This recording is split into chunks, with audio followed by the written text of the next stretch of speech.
नमस्कार, मैं हूं वंदना दुबे। स्वागत करती हूं अपने यूट्यूब चैनल पर आप सभी का। और गाइज, आप मुझे पहचान रहे हैं, इनको भी पहचान लीजिए थोड़ा।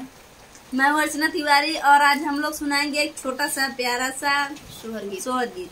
कैसे लगेगा कमेंट में बताना। जन्म के रहले सवनवा त जनम भदहुआ त जनम भदहुआ हो मोरी बहिनी मिकी झिमिकी देवा बरसाई गोतीना कैसे आई है गोतीना कैसे आई है रोचना कैसे होई है रोचना कैसे होई है हो मोरी बहिनी रिमिकी झिमिकी देवा बरसाई रोचना कैसे होई है रोतीना कैसे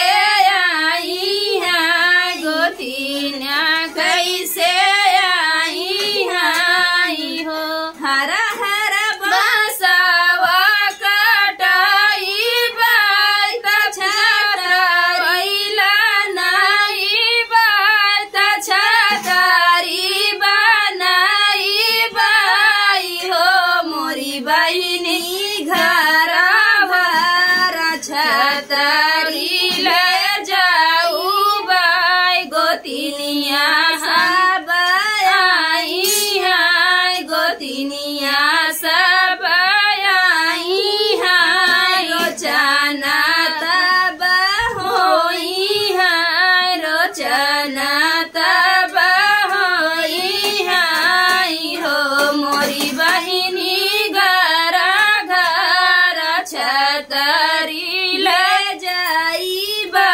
गोतिनिया सब आई है गोतिनिया सब आई है रोचना तब होई है रोचना तब होई है हो। तो ये सोहर गीत कैसे लगेगा प्लीज कमेंट में जरूर बताना। मिलते हैं नेक्स्ट वीडियो में, तब तक के लिए बाय बाय।